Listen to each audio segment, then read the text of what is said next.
चलो। कल हम लोग flow concept and stock concept देखे थे। फ्लो कंसेप्ट मतलब in a particular period of time कोई किसी चीज को मेजर करते हो तो स्टॉक कंसेप्ट हमने बोला था at a particular point of time. Stock is a static concept, flow is a dynamic concept. Stock से फ्लो अफेक्ट होता है एंड फ्लो से स्टॉक अफेक्ट होता है। उस दोनों एक दूसरे म्यूचुअली इंटरडिपेंडेंट है बेटा, दोनों एक दूसरे पे होते हैं। कि फ्लो ज्यादा रहेगा तो टंकी जल्दी भर जाएगी और टंकी में ज्यादा पानी रहेगा तो फ्लो ज्यादा रहेगा। ऐसी बात हुई थी। उसके बाद हम लोग ने देखा था कि जो हम लोग सर्कुलर फ्लो ऑफ इकोनॉमी देखे थे उसमें जो फ्लोज है उसको दो तरीके से हम लोग डिवाइड कर सकते हैं। वन इज रियल फ्लो जहाँ पे actually goods and services transfer होती है from the firms to the households and households transfer करते हैं factors of production to the firms. And ये जो रियल फ्लो रहता है उसको हम लोग फिजिकल फ्लो भी कहते हैं। And it is the real flow which determines कि जीडीपी हमारी कितनी होगी। रियल फ्लो अगर बढ़ता है तो जीडीपी में भी ग्रोथ होगी। देन हमारा और एक फ्लो है नॉमिनल फ्लो। नॉमिनल फ्लो को हम लोग मनी फ्लो भी कहते हैं। नॉमिनल फ्लो कैसा है कि जो बिजनेसेस है या फर्म्स है वो इंडिविजुअल्स को मनी दे रहे इन the form of rent, wages, interest and profit. And individuals जो है हाउस होल्ड है वो फर्म्स को पैसा दे रहे for the consumption expenditure for the purchase of goods and services. Then हम लोग यहाँ पे चार सेक्टर्स ऑफ इकोनॉमी देखे थे। ये भी यूजुअली कभी कभार क्वेश्चन आता है कि which are the four sectors of the economy. तो दो तो बेसिक रहता है। फर्स्ट इज इंडिविजुअल या हाउस होल्ड, जो लोग consumer of goods and services रहते हैं। Owners of factors of production रहते हैं, वो लोग अपने फैक्टर्स ऑफ प्रोडक्शन फर्म्स को देते। दूसरे है फर्म्स है जो कि इंडिविजुअल्स की नीड्स या वांट सेटिस्फाई करने के लिए गुड्स एंड सर्विसेज का प्रोडक्शन करते हैं। देन थर्ड आती है गवर्नमेंट। गवर्नमेंट का दो काम रहता है, वन इज पब्लिक वेलफेयर, तो पब्लिक वेलफेयर के लिए कुछ काम करती है, और कुछ गुड्स एंड सर्विसेज का प्रोडक्शन करती है through public sector enterprises. And then fourth, क्योंकि नो कंट्री सेल्फ सफिशिएंट, हर कंट्री को रेस्ट ऑफ द वर्ल्ड से ट्रांजैक्शंस करना ही पड़ता है, तो rest of the world is the fourth sector. उसके बाद हम लोग ने देखे थे कि जो हम लोग टू सेक्टर इकोनॉमी में एनालिसिस करते हैं तो उसमें हमने बोला था कि कोई गवर्नमेंट सेक्टर फॉरेन सेक्टर नहीं है। हाउस होल्ड अपना जो भी फैक्टर सर्विसेज है वो पूरे का पूरा बिजनेस को देते हैं। बिजनेस भी जितनी फैक्टर सर्विसेज हायर कर रहा है वो सारा का सारा इंडिविजुअल से कर रहा है। देन बिजनेसेस जो आउटपुट अपना बना रहे हैं, ये जो प्रोडक्शन कर रहे हैं, पूरे का पूरा सेल करते हैं, और पूरे का पूरा सेल भी किसको करते हैं? Only to the individuals. और इंडिविजुअल्स जो है जो पैसा अर्न करते हैं फ्रॉम द फैक्टर इनकम, वो पूरे का पूरा स्पेंड कर देते हैं on the consumption of goods and services. वो लोग कोई सेविंग्स भी नहीं करते। और सिमिलरली हाउ फर्म्स भी पूरे का पूरा अर्निंग जो है वो in the form of factor services दे देते हैं, वो भी अपने पास रिटेन अर्निंग्स नहीं रखते।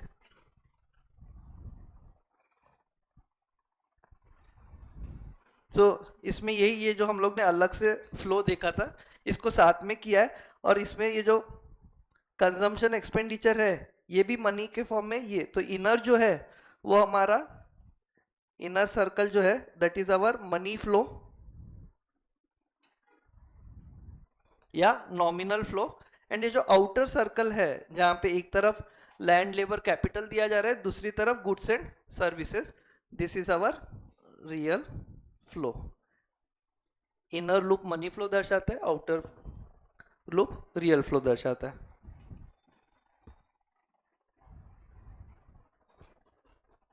और the flow of income continuous as a production is a continuous activity. और प्रोडक्शन कंटिन्यूसली क्यों करना पड़ता है? Due to never ending human wants. It makes the flow of income circular, कि वो चलता ही रहेगा, एक सिंगल सर्कल नहीं है, साइकिल ये चलती रहेगी।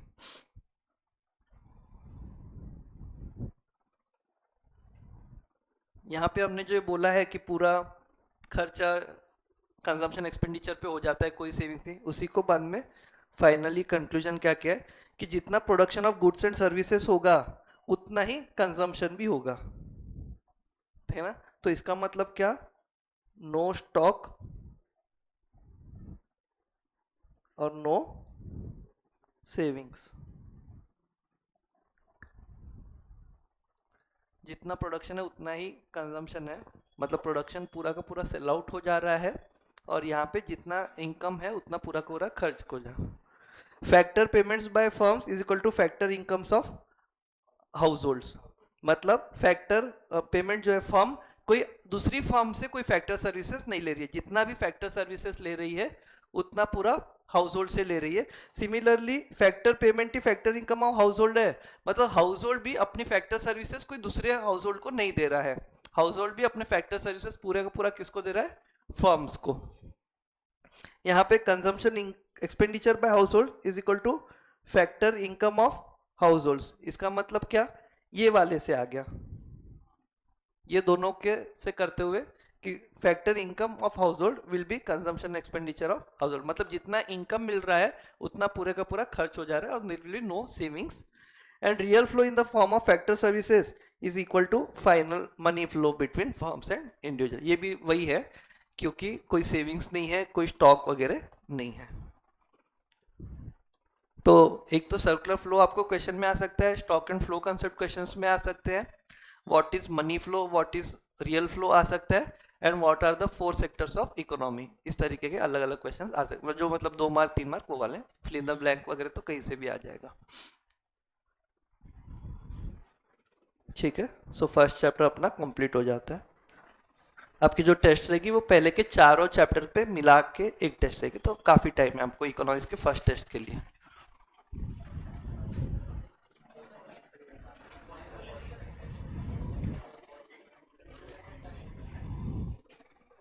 आप लोग को 11 में बोला था कि जो भी पढ़ाने वाला हूँ वो थोड़ा आगे से पढ़ के आना, तो आपको काम आ जाएगा। सिर्फ याद दिला देता हूँ। क्या हो गया बेटा, ये नहीं पढ़े थे?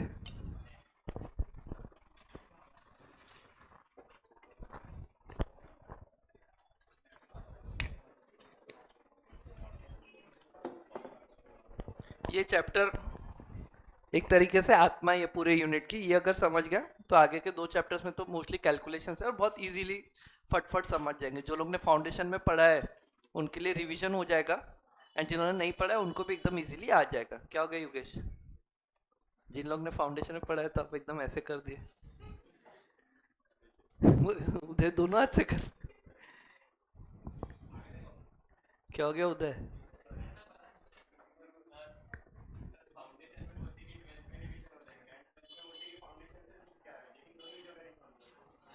मैंने रिवीजन ही तो बोला मैंने। क्या? हाँ उसमें मेरी भी तो लग गई पेज बोलते दोनों में नहीं समझा तो समझ जाएगा ना योगेश यार। माना मेरे सब्जेक्ट में 100 नहीं आते, लेकिन इसका तो थोड़ी इसी में ही कट रहे होंगे मार्क्स। लाओगे ना योगेश? तो 98 भी ला ले तो मैं योगेश से खुश हो जाऊंगा। समझ जाएगा रे, ऐसा मैं छोड़ूंगा थोड़ी आप लोगों को बिना समझा। चलो, सो डोमेस्टिक टेरिटरी, अपना क्या नाम है, शर्लिन है ना? तो डोमेस्टिक टेरिटरी आप इसको लेके आना था ना ट्रिप पे बातें करने के लिए, वो आपका 3 दिन का बैकलॉग यहाँ कवर कर रहे हैं आप, उससे बात नहीं कर रहे आप? अरे चलो ठीक है। सो डोमेस्टिक टेरिटरी या economic territory, domestic territory is very important concept in national income accounting. It is the territory administered by the government within which persons, goods and capital can circulate freely. In fact, जब हम लोग बोले कि globalisation करते हैं, जब 1991 में आया कि ग्लोबलाइजेशन करते हैं, तो ग्लोबलाइजेशन में कुछ चीजें फ्री हुई, तो उसमें क्या हुआ, मूवमेंट ऑफ, यही 3 चीजें बेसिकली फ्री हुई कि people can easily move, people मतलब एक तरीके से लेबर, हाँ mainly, and goods and capital, capital मतलब पैसा एक तरीके से, फॉरेन इन्वेस्टमेंट वगैरह या फॉरेन टेक्नोलॉजी। अभी भी हम लोग का even after globalisation within India, आपको कहीं पे भी नागपुर से मुंबई जाना है या नागपुर से कोई दूसरे स्टेट पे जाना है तो हमारी मूवमेंट फ्री है। But if you are going to some another country, आपको पक्का से वीजा लगेगा, है ना? तो विद इन इंडिया, तो इंडिया अपनी इकोनॉमिक टेरिटरी या डोमेस्टिक टेरिटरी हो गई जिसके अंदर में आप इजीली मूव हो सकते हैं। सिमिलरली आपको गुड्स एक्सपोर्ट या इंपोर्ट करना है, आप यहाँ से कर्नाटक का गुड्स इजीली भेज सकते हो, बट अगर आपको यहाँ से यूएस गुड्स भेजना है तो कस्टम्स बीच में आएगा, उसकी सारी फॉर्मेलिटीज आपको करनी पड़ेगी। सिमिलरली कैपिटल भी आप अगर जैसे मुझे आपके अकाउंट में पैसे डालना है, 100 रुपीज डाल दूंगा तो no one will be involve, but आपको फॉरेन से कोई आपका लेट से कोई रिश्तेदार रहता है और वो आपके अकाउंट में $100 भेजता है, तो $100 आपके अकाउंट में डायरेक्टली कभी आ ही नहीं सकते।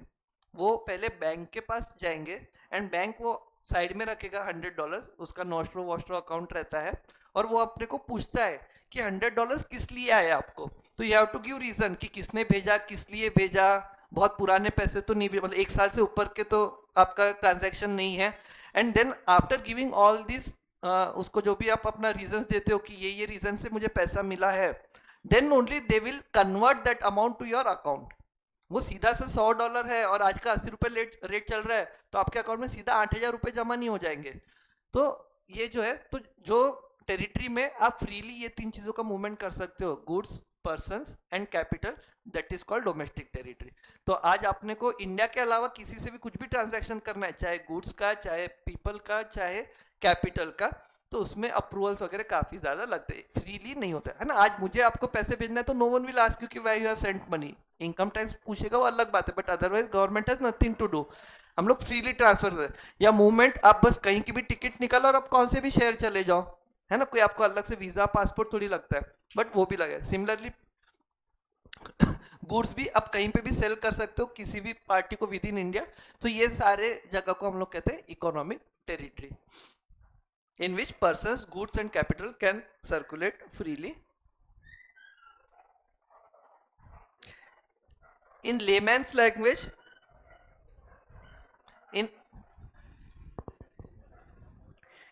in layman's language, political domestic territory means the political frontiers of the country, या जिसको हम लोग मैप से डिफाइन करते हैं कि हमारी ये जो बॉर्डर है, विद इन दिस बॉर्डर्स हमारा पॉलिटिकल टेरिटरी है, मतलब जहाँ पे इंडियन गवर्नमेंट का चलता है, वो हम लोग डोमेस्टिक टेरिटरी बोलते हैं। तो नो डाउट जो जोग्राफिकल बाउंड्रीज है ना, पॉलिटिकल फ्रंटियर्स, या हम लोग एक तरीके से जोग्राफिकल बाउंड्रीज भी बोल सकते हैं।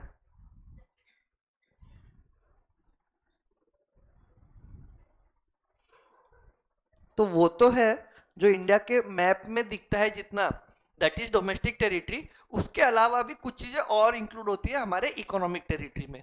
तो हम आगे जब बात करें कि नेशनल इनकम जो निकलती है वो इंडिया के इकोनॉमिक टेरिटरी की निकलती है, इंडिया के डोमेस्टिक टेरिटरी की निकलती है, तो उसमें ना सिर्फ इंडिया के मैप में या इंडिया की जो जमीन है वो चीज इंक्लूड होगी, उसके अलावा भी और कुछ चीजें इंक्लूड होती है। तो इकोनॉमिक्स में जब भी बात करेंगे हम लोग ये इकोनॉमिक टेरिटरी की बात करें, जहाँ पे हमारा इकोनॉमिक इंटरेस्ट भी है, मतलब जहां से कुछ अगर प्रोडक्शन होता है तो that will be included in the India's GDP.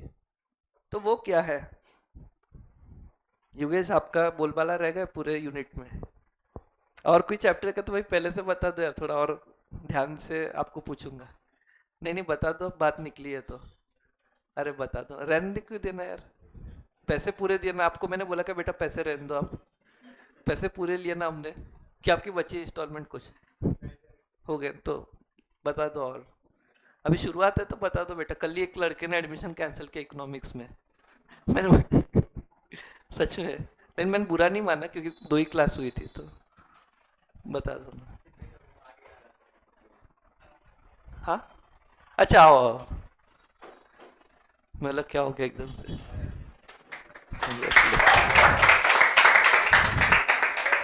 जैसे आप लोग अभी 12th में ही लग रहे इसलिए कॉन्ग्रेचुलेशन।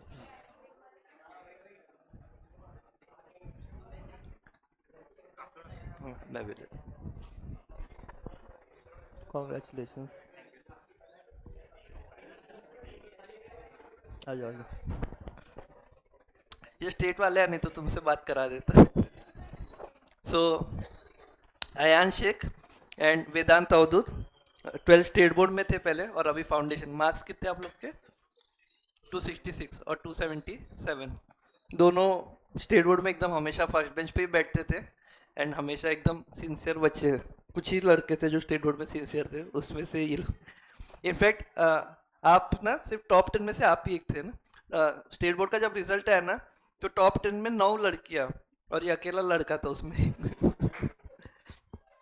तो ऐसा आप लोग को कुछ शेयर करना है क्या? नेशनल इनकम कैसे पढ़ना योगेश को बता दो। रख लो नहीं तो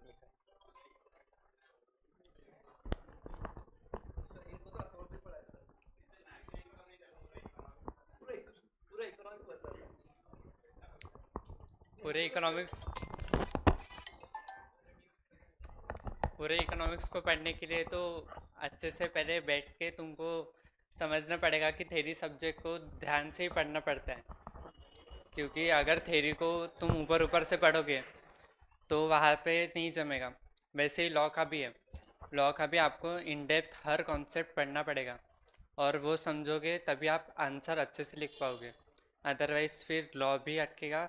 और इकोनॉमिक्स तो वैसे भी ऑब्जेक्टिव है, वो निकल जाता है, पर फिर भी एमसीक्यू है, इसलिए इतना लाइटली मत लेना इकोनॉमिक्स को। वहाँ पे भी माइक्रो इकोनॉमिक्स से मैक्रो है, और स्पेशली मैक्रो को अच्छे से पढ़ना, क्योंकि माइक्रो में ऑब- क्योंकि माइक्रो में ऑब्जेक्टिव्स बन जाते हैं, बट मैक्रो में ज़्यादातर थेरी है, माइक्रो से ज़्यादा थेरी मैक्रो में। तो एक्चुअली मैक्रो ना पहले इंटर में था, मैक्रो इकोनॉमिक्स का काफी पोर्शन जब इंटर में इको हुआ था तब उधर से पूरा खींच के फाउंडेशन में डाल दिया। तो आप लोग मैक्रो में ज़्यादा मेहनत करो, और माइक्रो का तो हो ही जाता है, क्योंकि आप ट्वेल्थ में भी पढ़ते हो, उसके आगे भी फाउंडेशन में भी वही टॉपिक पढ़ोगे। नहीं, इन लोग मैक्रो 12th में में अच्छे से पढ़ो। सीबीएसई वाले माइक्रो लेवल में पढ़ते हैं। इनका हाँ, तो डिमांड आप होता लोग तो लेवल। पढ़ के ही हो फिर, यही आपको तो बात टेंशन ही उसको नहीं है। बुरा लगती है, अब तो पढ़ के हो गया। नहीं, नहीं मजाक नहीं, कर हो जाएगा, इकोनॉमिक्स का उतना टेंशन मत लो, बट लॉ वगैरह अच्छे से इन डेप्थ पढ़ना, और अकाउंट्स वगैरह भी सबकी अच्छे से प्रैक्टिस करोगे तो फर्स्ट अटेम्प्ट में ही अच्छे से क्लियर हो जाता है।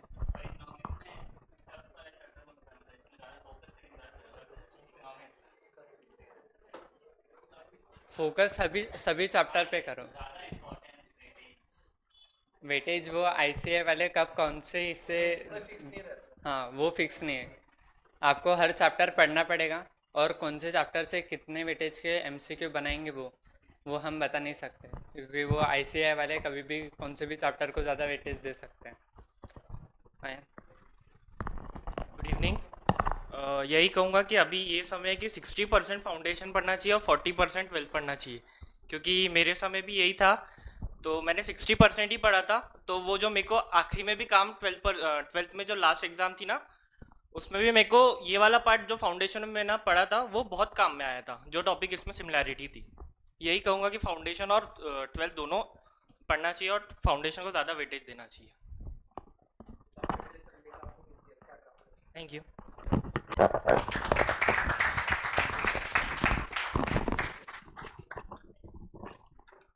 नीचे से कर लो।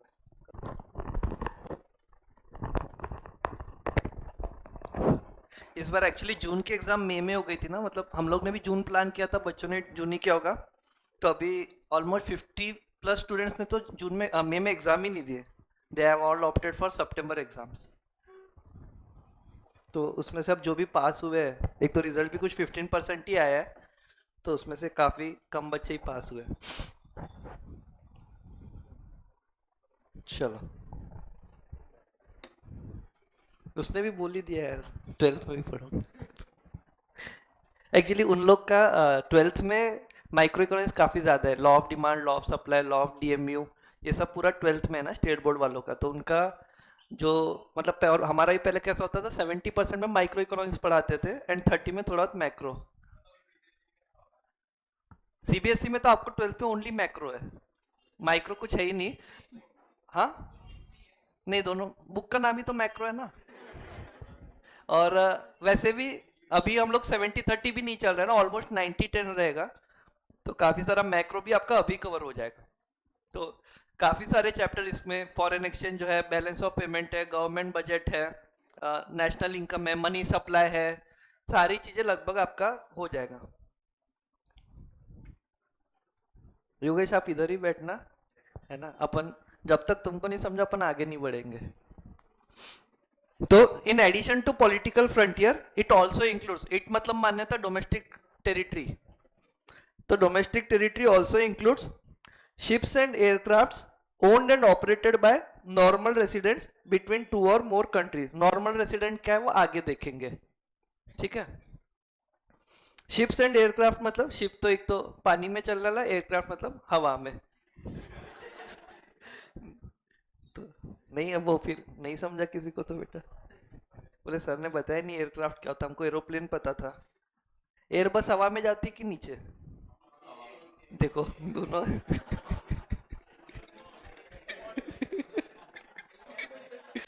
फिर आप बोलते मैं कुछ भी पढ़ा।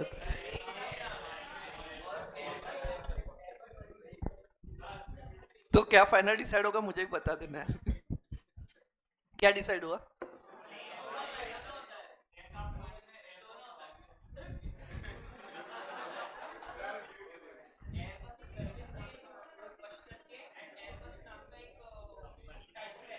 नहीं नहीं, वो तो एयरबस 380 वगैरह वो अल्लाह, वो तो कंपनी का नाम है, वैसा नहीं।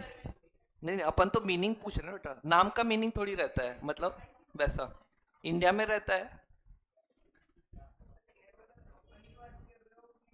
नहीं नहीं यार, कोई नेम का मीनिंग अपन नॉर्मली बात नहीं करते ना।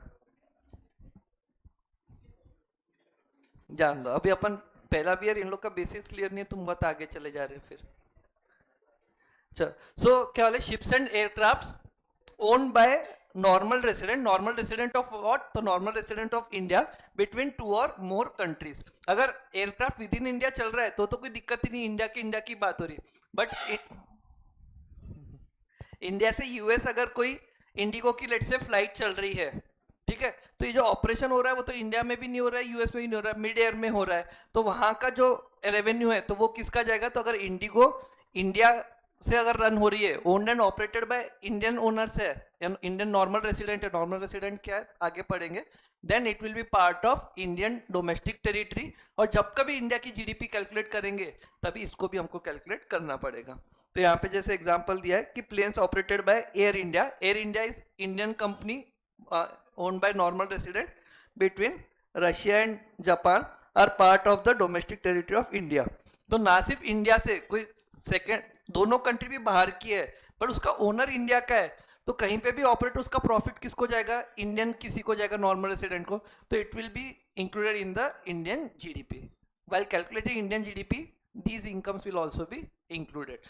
एक मिनट, तो यहाँ पे रशिया और जापान में इंडिया कहीं पे भी नहीं आया, रशिया की इंडिया के डोमेस्टिक टेरिटरी पे कोई भी ऑपरेशन नहीं हुआ, still it will be included in the India's GDP. हाँ बोलो।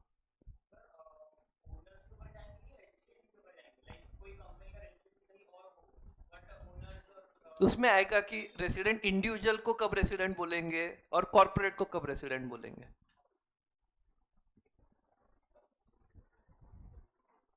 ठीक है, और यहाँ पे क्या बोला कि planes operated by Singapore Airways between India and Japan. भले इंडिया में भी फ्लाई हो रहे हैं, बट अगर सिंगापुर एयरवेज है तो किसकी डोमेस्टिक टेरिटरी में आ जाएगा?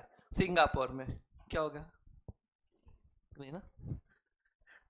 तो हम लोग को ये नहीं देखना है कि एयरक्राफ्ट या वेसल्स का रूट क्या है, वो एक्चुअली उसके रेसिडेंट, उसके जो ओनर्स है वो कहाँ के रेसिडेंट्स है, वो जहाँ के रेसिडेंट्स है उसके पॉलिटिकल उसके डोमेस्टिक टेरिटरी में वो इनकम इंक्लूड होगी।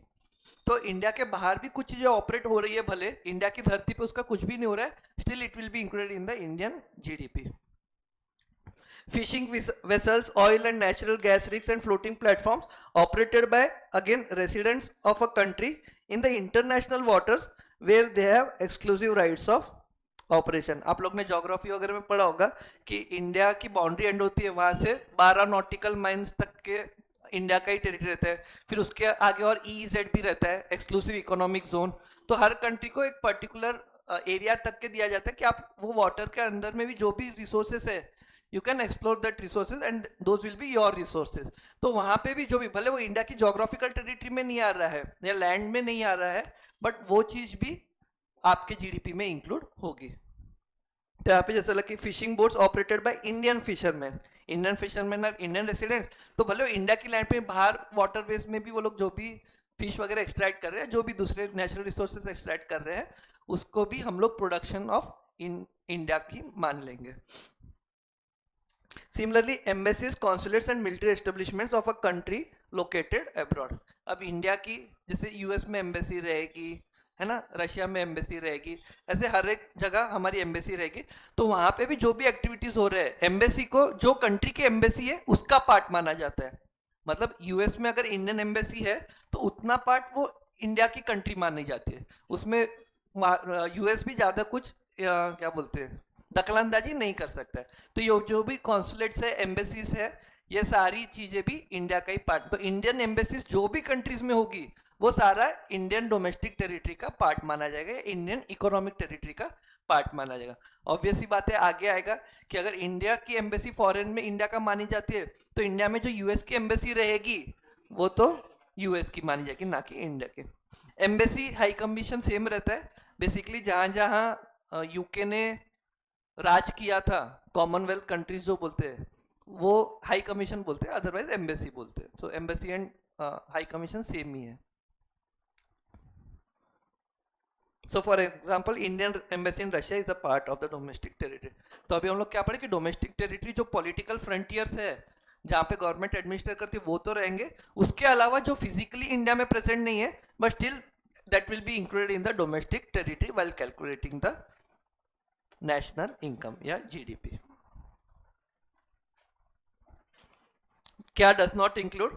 तो embassies, consulates and military establishment of a foreign. Military भी एस्टेब्लिशमेंट है, जैसे इंडिया के बहुत छोटी छोटी कंट्रीज में, बट जैसे यूएस है तो यूएस की बहुत सारी कंट्री में मिलिट्री एस्टेब्लिशमेंट रहती है। जैसे अभी पता चला था कि पाकिस्तान का जो नूर खान एयर बेस था that is also US occupied military base, तो वो पर्टिकुलर एरिया भी यूएस का माना जाएगा, ना कि पाकिस्तान का।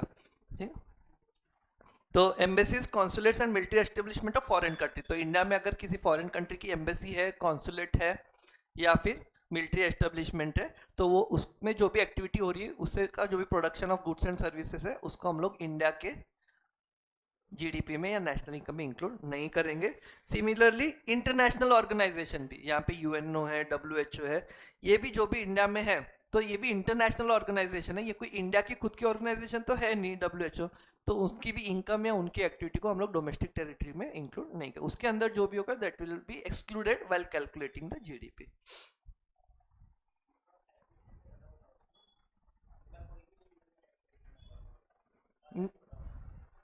नहीं, उसका देखेंगे आगे। हाँ,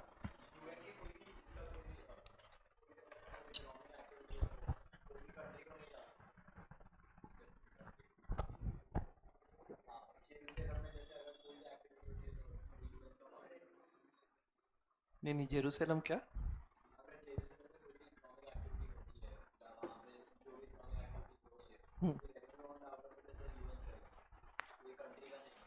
ओके,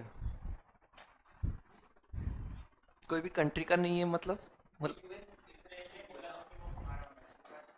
अच्छा, हमारा यूएन एडमिनिस्ट्रेड है तो उसको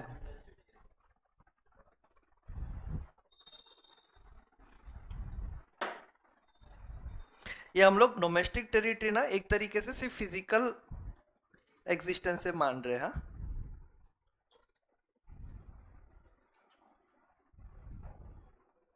तो इंडियन कंपनी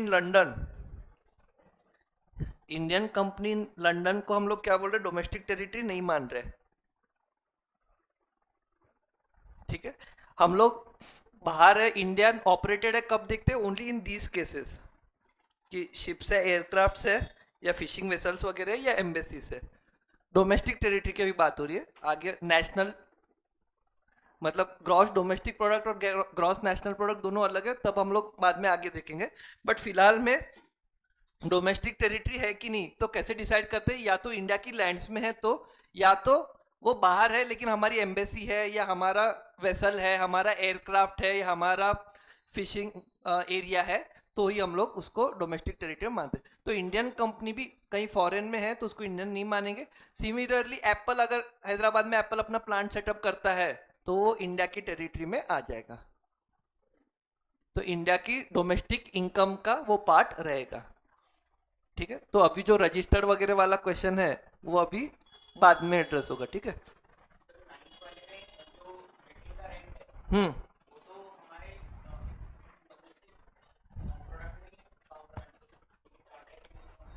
तो इंडिया की कंपनी अगर लंदन में है फर्स्ट, नहीं नहीं मैं बता रहा हूँ, समझ गए आपका क्वेश्चन। सदगुरु बोलते ना, I am not foolish not to understand your question. Answer नहीं आता उतना फुलिश हो सकता है बट क्वेश्चन ही नहीं आता। तो इंडियन कंपनी अगर लंदन में है, ठीक है, टाटा कंपनी लंदन में है, वहाँ पे प्रॉफिट अर्न करती है, तो टाटा के घर पे ही तो जाएगा, तो उसको अपन नहीं मानना ना आपने। प्रॉफिट नहीं बोल रहे, लेकिन रेंट हाउ बोल रहे आप?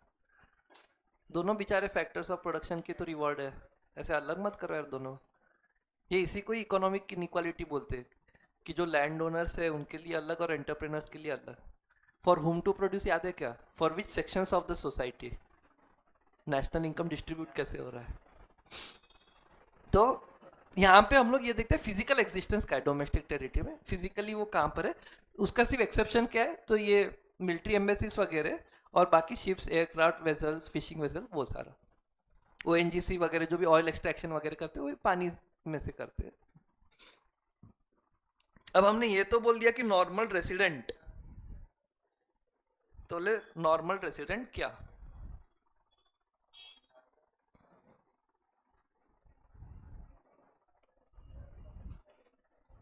Normal resident of a country refers to an individual और एन इंस्टीट्यूशन।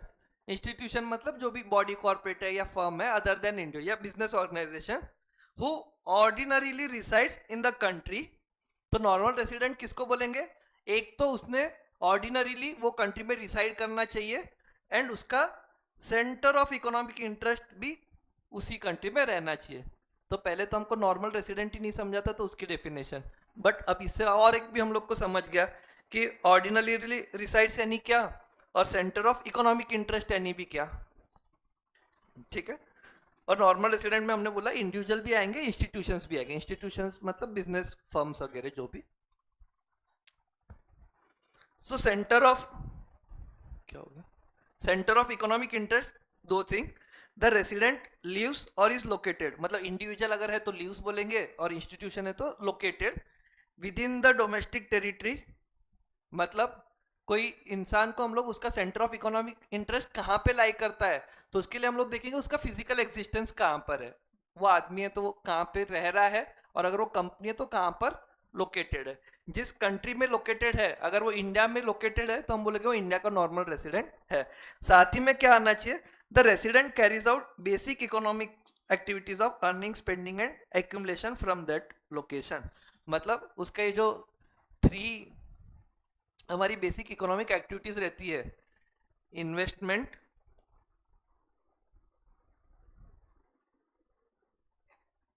डिस्ट्रीब्यूशन और कंजम्पशन।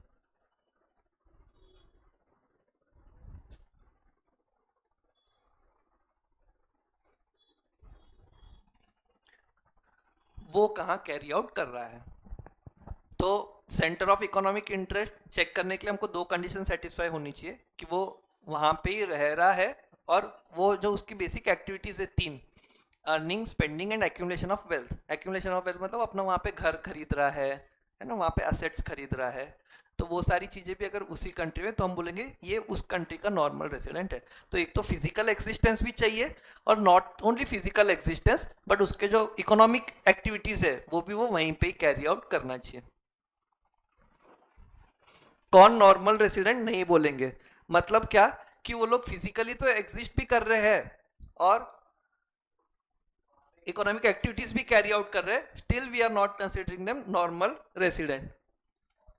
तो foreign tourist and visitor, so for example कोई क्रिकेट प्लेयर इंडिया में आता है तो इंडिया में खेल के वो अर्न कर रहा है, अभी इंडिया में रह भी रहा है और इंडिया में ही मे बी स्पेंड भी करेगा। तो ये डेफिनेशन से तो हम बोलेंगे कि then that person should become normal resident of India. But वैसे नहीं, वो तो टेम्पररीली आया है ना, वो तो आगे पीछे कभी तो वापस से छोड़ देगा। तो उस केस में भले वो ये कंडीशन सेटिस्फाई हो रही है कि वो नॉर्मली रिसाइड भी कर रहा है कंट्री में, उसका सेंटर ऑफ इकोनॉमिक इंटरेस्ट भी है, still they will not be considered as residents normal. हाँ, ऐसा रेसिडेंट नहीं, normal resident. So foreign tourists and visitors who visit a country for recreation, holidays, कभी मेडिकल ट्रीटमेंट के लिए भी जाते हैं 1 महीना 2 महीना 6 महीना, या स्टडी, स्पोर्ट्स और कॉन्फ्रेंस वगैरह के लिए। तो ऐसे लोग एक्चुअली सिटीजन तो कोई और कंट्री के ही है, तो वो लोग अभी आ रहे हैं टेम्पररी, तो भी नहीं। आगे आपको शायद आएगा, citizen and residents are 2 different thing. आगे शायद नेक्स्ट पेज पे, तो इसमें रेसिडेंट ही अपन वर्ड यूज करेंगे, सिटीजन नहीं। और रेसिडेंट भी ना हर एक्ट में अलग अलग, ये अपना सिर्फ इकोनॉमिक्स के लिए। आप आगे इंटर में जाओगे या कुछ और भी पढ़ोगे तो यू विल रियलाइज कि इनकम टैक्स एक्ट में रेसिडेंट की डेफिनेशन अलग है, FEMA foreign exchange management act में रेसिडेंट की डेफिनेशन अलग है। तो हर एक जगह अलग अलग रहती है। अपने लिए अभी रेसिडेंट की डेफिनेशन जो नॉर्मली रह रहा है उस कंट्री में। Similarly foreign staff of embassies, official, diplomats and member of the armed force of a foreign country located in the given country। ये तो अपने को पहले से ही समझ गया था कि जब आपने बोला था कि डोमेस्टिक टेरिटरी, तो अगर एम्बेसी ही डोमेस्टिक टेरिटरी में नहीं है तो एम्बेसी के जितने भी अंदर लोग हैं वो भी रेसिडेंट्स नहीं माने जाएंगे। तो भले एक्सेप्शन अलग से बोला है बट अदरवाइज भी हमको समझ जाता कि एम्बेसी इंडिया में अगर यूएस एम्बेसी है तो यूएस एम्बेसी डोमेस्टिक टेरिटरी का पार्ट नहीं है, तो उसके अंदर काम करने वाले लोग भी नॉर्मली रिसाइडिंग इन इंडिया नहीं बोलेंगे, तो automatically they will not be considered as a residents. ये अलग से क्यों बोला है, क्योंकि ये लोग भी एक तरीके से जब जैसे यूएस एम्बेसी इंडिया में मुंबई में है तो वो लोग यहीं पे रह रहे हैं, यहीं पे काम कर रहे हैं, यहीं पे खर्च भी कर रहे हैं, तो एक तरीके से तो ये डेफिनेशन में बैठ जाएंगे कि उनका सेंटर ऑफ इकोनॉमिक इंटरेस्ट तो यहाँ पे लाइक कर रहा है, but still they will not be considered as the normal residents. International organizations like UN or WHO are not considered as normal residents of the country in which they operate. They are treated as the normal residents of the international area। ये अभी बात हो रही है पहले organisation की, ठीक है, जो मतलब इंस्टीट्यूशंस की बात हो रही है कि वो लोग भी हमारे नॉर्मल रेसिडेंट नहीं कहलाएंगे, भले वो इंडिया में लोकेटेड है, इंडिया में अर्न कर रहे हैं, इंडिया में स्पेंड कर रहे हैं, इंडिया में एक्यूमुलेट कर रहे हैं, बट उनका लॉन्ग टर्म वो यहाँ से बिलोंग नहीं करते। अब ये जो एम्प्लॉयज है they are considered as the residents of the countries to which they belong and not of the international area.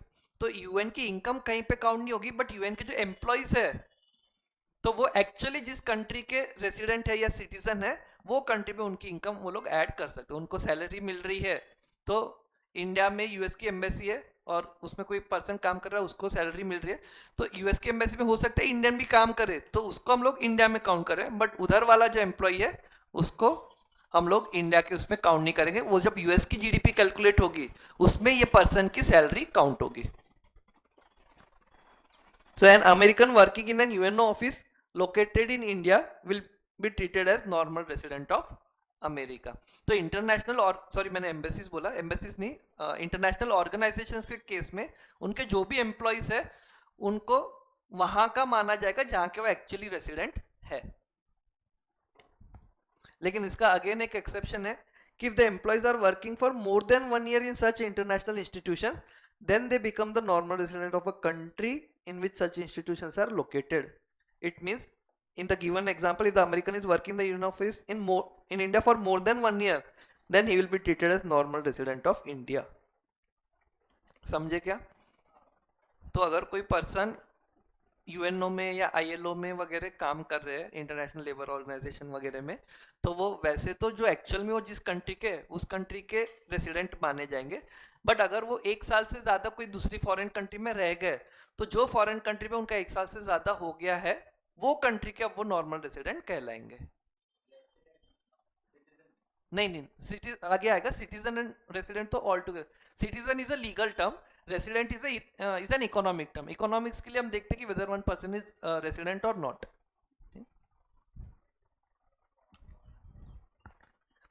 Crew members of foreign vessels, commercial travellers and seasonal workers provided their stay is less than 1 year. ये लोग को भी हम लोग normal resident में नहीं count करेंगे कि कोई पर्सन यहाँ पे 6 महीने के लिए इंडिया में काम करने के लिए आया है तो वो इंडियन रेसिडेंट नहीं कहलाएगा, बट हाँ उसको यहाँ पे काम करते करते 1 साल से ज्यादा हो जाता है then that person will be considered as the resident of the India.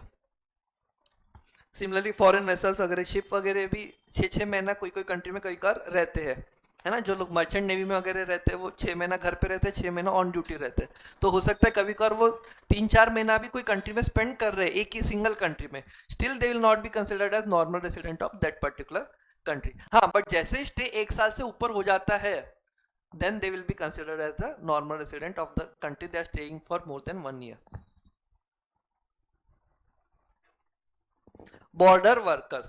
border workers who live near the international border and cross the border on a regular basis to work in the other country, they are treated as normal resident of the country where they live and not where they work। क्योंकि अभी देखो अपना definition चल रही है centre of economic interest, तो जो बंदा अगर जैसे ये इजराइल एंड गाजा, ठीक है, गाजा पैलेस्टाइन जो भी है, वहां से डेली में 10-10 15-15 हजार वर्कर गाजा से इसराइल जाते हैं काम करने के लिए। तो एक तरीके से उनका सेंटर ऑफ इकोनॉमिक इंटरेस्ट तो इसराइल में है, वहां पे वो अर्न कर रहे हैं, वहां पे में स्पेंड कर रहे हैं। बट उन केस में भी हम लोग वो जहाँ पे एक्चुअल में रह रहे हैं उस कंट्री के नॉर्मल रेसिडेंट ट्रीट करेंगे, ना कि जहाँ पे वो काम कर रहे हैं, है ना। सिमिलर क्या हो गया बेटा? नहीं नहीं, ऐसे ऐसे मत बोलो। तो सिमिलरली अफगानिस्तान, पाकिस्तान, ऐसे बहुत सारी बॉर्डरिंग कंट्रीज में यूजुअली डेली बेसिस पे आना जाना लगा रहता है वर्कर्स का। कई वर्कर्स बॉर्डर क्रॉस करके जाते हैं, तो भले वो लोग का इकोनॉमिक एक्टिविटी कोई और कंट्री में हो रही है, बट उनके केस में वो जहाँ पे एक्चुअल में रह रहे हैं, उनका घर परिवार जहाँ पर है, वो उनका वहाँ के वो नॉर्मल रेसिडेंट कहलाएंगे, ना कि जहाँ पे वो काम कर रहे हैं।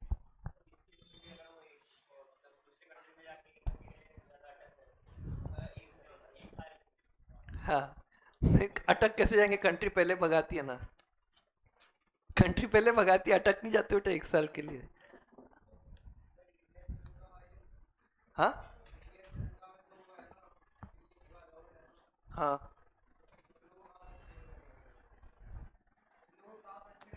नहीं वो भी जहाँ पे उनका घर है, तो जहाँ की उनकी एक तरीके से सिटीजनशिप है, जहाँ के वो नॉर्मल रेसिडेंट है, काम करने के लिए वो जा रहे हैं ना। आप रहते कहाँ हो पूछेंगे तो वो तो उसका एक्चुअल घर जहाँ पे वो बताएगा। तो मतलब इंडिया का फिशरमैन अगर श्रीलंका में फिशिंग करने जा रहा है तो वो इंडिया का ही कंसिडर कहलाए। फिशिंग का अपना तो हो गया ना पहले।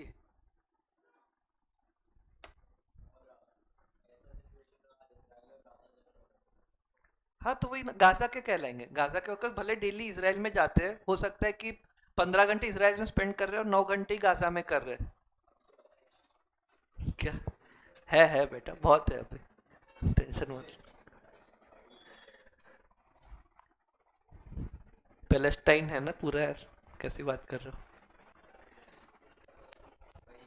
गाजा पैलेस्टाइन एक ही है ना, आप टेंशन ले।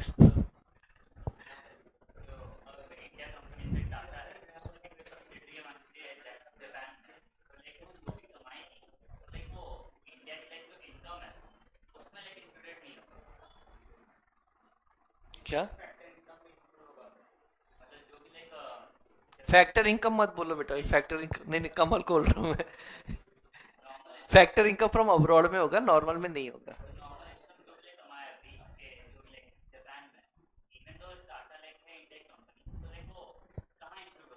आप जापान के ऑफिस से बेच रहे कि इंडिया के ऑफिस से? अगर जापान के ऑफिस से बेच रहे तो नहीं होगा, डोमेस्टिक टेरिटरी में इंक्लूड नहीं होगा। नेशनल इनकम में होगा कि नहीं वो बाद में देखेंगे।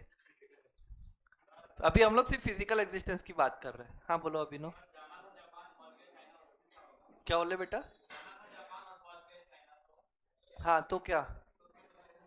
नहीं नहीं, ये तो आपने सिर्फ जाना था जापान, पहुंच गए, पूरा बताओ ना बेटा।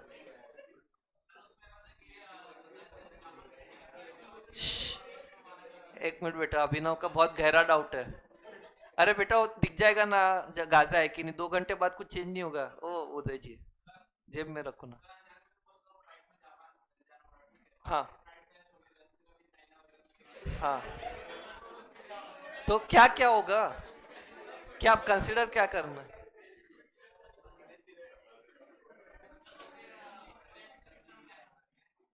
क्या कर सकते हैं? क्या कर सकते हैं? क्या मेरे को समझ में नहीं आया। आप पाकिस्तान में होगे तो आपको दफनाया जाएगा, और उधर जाओगे तो आपका टॉम बन जाएगा, जापान में जाओगे तो। क्या किस बारे में? आप कंटेक्स्ट तो बताओ क्या। आप इकोनॉमिक एक्टिविटी का कुछ पूछ रहे हैं या डोमेस्टिक टेरिटरी पूछ रहे हैं कि क्या पूछ रहे हैं? क्या लिए? बाहर की एक्टिविटी नहीं, कौन सी एक्टिविटी? एक्टिविटी क्या कर रहे हो तो बताओ। आप क्वेश्चन ही भूल गए, जान रहे हैं। योगेश आपको अभी तक की कोई दिक्कत? तो अगर कोई फॉरेन टूरिस्ट इंडिया में आता है, यहाँ पे 2-4 महीने रह रहा है, वहां पे खर्च भी कर रहा है, तो भी उसको हम लोग इंक्लूड नहीं करेंगे। फॉरेन टूरिस्ट अगर 1 साल रह रहा है तो, 1 साल से ज्यादा रह रहा है तो, लिखा है कैसा? कहाँ लिखा है? 1 साल के ऊपर 13 महीने।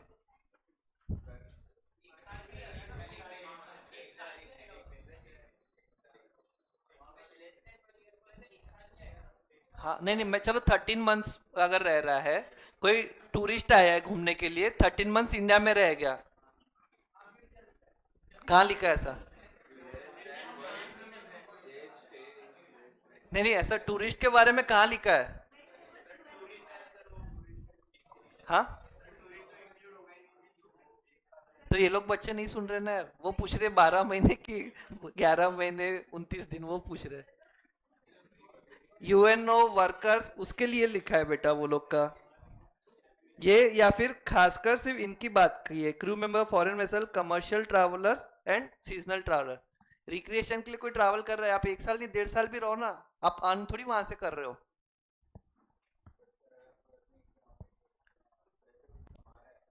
कमा रहा है तो उसको कमर्शियल ट्रैवलर बोलेंगे। आप घूमने के लिए बस गए हो फैमिली के साथ, तो आपको 1 साल रहो 1.5 साल रहो, फर्क। कुछ बच्चों को तो समझा ही नहीं क्या चला, बोले सब तो क्लियर था, सर ने डाउट क्रिएट किया।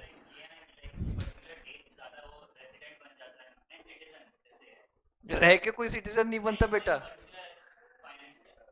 आप 25 साल रहो तो भी सिटीजन नहीं बनोगे, रह के कोई सिटीजनशिप होती नहीं है, कोई भी कंट्री में रेसिडेंट होता है, सिटीजन पूरा। ध्यान दो, चलो अगली क्लास में करेंगे। हाँ अभिनव आप पूछो, क्लास अपनी खत्म हो गई है आज की। बाकी बॉर्डर वाले, हाँ बॉर्डर वर्कर जो है, तो जैसे मैं एग्जांपल दिया था कि कई लोग जो गाजा में रहते हैं वो डेली काम करने के लिए दूसरी कंट्री मतलब इसराइल में जाते हैं, तो काम भले इसराइल में कर रहे हैं लेकिन वो लोग रेसिडेंट गाजा के ही माने जाएंगे।